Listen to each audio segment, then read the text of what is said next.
Hello viewers, welcome to my channel. আজকের ভিডিওতে আমরা ত্রিভুজ কাউন্টিং শিখব। আমাদের বিভিন্ন প্রতিযোগিতামূলক পরীক্ষায় মানসিক দক্ষতা টেস্ট করার জন্য দেখুন এই জাতীয় সমস্যা আসে যে এখানে কতগুলো ত্রিভুজ আছে, বলা হলো দেখুন এখানে মোট কতটি ত্রিভুজ আছে। সেক্ষেত্রে আপনি কি করবেন? আজকে ভিডিওটি শেষ পর্যন্ত দেখতে থাকুন। এই জাতীয় সমস্যা আপনি 5 থেকে 10 সেকেন্ডের মধ্যেই সমাধান করতে পারবেন। তো চলুন শুরু করি। ভিউয়ার্স, সর্বমোট কতগুলো ত্রিভুজ আছে এই জাতীয় সমস্যাগুলো আমরা আজ মোট 3 ভাবে করে দেখাবো। প্রথমে আমি দেখাচ্ছি গণনা করে।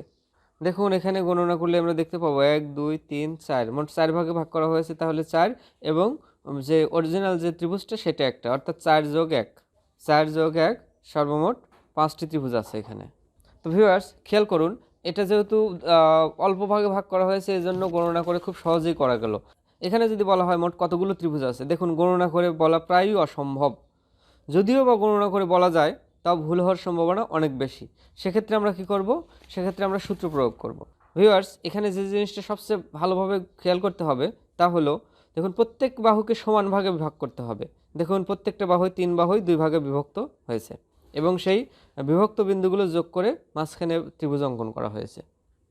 এখন দেখুন মোট ভাগের সংখ্যা কত? 1 2। তাহলে আমরা কি করব? এই 1 এর সাথে 2 যোগ করলে 3, সেগুলো আমরা যোগ করব। যোগ করলে কত হয়? দেখুন 1 এবং 3 যোগ করলে 4। এবং আমাদের সূত্রের আরেকটা অংশ হচ্ছে এই নিচের দিক থেকে একটা বাদ দিয়ে আরেকটা লিখব। তাহলে এই 3 বাদ দিলে আমরা 1 যদি লিখি, সেই 1 এর সাথে যোগ করে দেব, তাহলে হবে 5টি। ভিউয়ার্স, আমরা আরেকটা সমস্যা দেখে আসি, হয়তো বিষয়টা আপনাদের কাছে ক্লিয়ার হয়ে যাবে। ভিউয়ার্স, এখানে যে ত্রিভুজটি দেওয়া আছে এই ত্রিভুজটি যদি আমরা গণনা করতে যাই, তাহলে আমাদের যে কাজটি করতে হবে তা হলো এইখানে আগে দেখি বাহুকে কয় ভাগে ভাগ করা হয়েছে। 1 2 3 4 5, 5 ভাগে বিভক্ত করা হয়েছে। তাহলে আমাদের কাজ হবে 1 এবং 2 যোগ করলে 3, 3 আর 3 যোগ করলে 6, 6 আর 4 যোগ করলে 10, 10 আর 5 যোগ করলে 15। তো ভিউয়ার্স, এগুলো যদি আমরা যোগ করলে পাবো 35।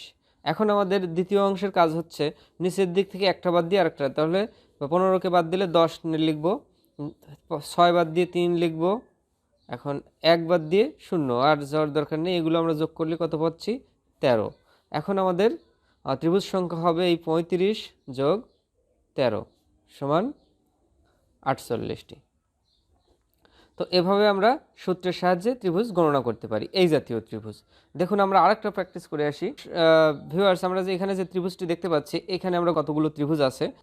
এখানে আমাদের প্রথম কাজ হচ্ছে গণনা করে বের করা মোট কত ভাগে ভাগ করা হয়েছে। 1 2 3 4 5 6 7, 7 ভাগে ভাগ করা হয়েছে। তাহলে আমাদের প্রথম কাজ হবে হচ্ছে এই 1 এবং 1 লেখা, 1 এবং 2 যোগ করলে 3 হয়, 3 আর 3 যোগ করলে 6 হয়, 6 আর 4 যোগ করলে 10 হয়, 10 আর 5 যোগ করলে 15, 15 আর 6 যোগ করলে 21, 21 এর 7 যোগ করলে 28।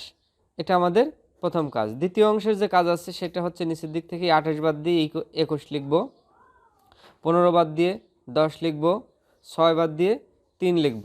এগুলো আমরা যোগ করব। তো ভিউয়ার্স, এখানে যোগ করলে আমরা পাই 84, আর এখানে যোগ করলে পাই 34। তাহলে 84 এবং 34 যদি যোগ করি যোগফল হয় 118, অর্থাৎ এখানে 118টি ত্রিভুজ আছে। এভাবে সূত্রের সাহায্যে আমরা খুব সহজেই এই জাতীয় ত্রিভুজের গণনা করতে পারি। তো ভিউয়ার্স, এবার আমরা দেখব মুখস্থ করে কিভাবে আপনি এই জাতীয় সমস্যার সমাধান করতে পারেন। ভিউয়ার্স, আপনি যদি মনে রাখতে চান যে ত্রিভুজের বাহুকে মোট কত ভাগে ভাগ করলে ত্রিভুজ সংখ্যা কত হয়, সেই জিনিসটি মুখস্থ করেও রাখতে পারেন। তো আমি এবার আপনাদের দেখিয়ে দেব কিভাবে মুখস্থ করে আপনি এই জাতীয় সমস্যার সমাধান করতে পারেন। তো চলেন দেখি। ত্রিভুজের বাহুকে যদি 2 ভাগে ভাগ করা হয়, 2 ভাগে ভাগ করা হলে আপনার ত্রিভুজের সংখ্যা হবে 5টি। যদি 3 ভাগে ভাগ করেন তাহলে ত্রিভুজের সংখ্যা হবে 13টি। যদি 4 ভাগে ভাগ করেন তাহলে ত্রিভুজের সংখ্যা হবে 27টি। যদি 5 ভাগে ভাগ করেন তাহলে ত্রিভুজের সংখ্যা হবে 48টি।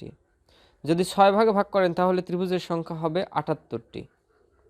যদি 7 ভাগে ভাগ করেন তাহলে ত্রিভুজের সংখ্যা হবে 118টি। যদি 8 ভাগে ভাগ করেন তাহলে ত্রিভুজের সংখ্যা হবে 170টি। তো এরপরে হয়তো আর দরকার হবে না, আমি এ পর্যন্তই দেখিয়ে দিলাম। তো ভিউয়ার্স, ভিডিওটি কেমন লাগলে অবশ্যই কমেন্ট করে জানাবেন। ভালো লাগলে লাইক দেবেন আর সাবস্ক্রাইব করতে ভুলবেন না। সাবস্ক্রাইব করে বেল আইকনটিতে অলে ক্লিক করে রাখবেন পরবর্তী সকল আপডেট পাওয়ার জন্য। এতক্ষণ সঙ্গে থাকার জন্য অনেক অনেক ধন্যবাদ।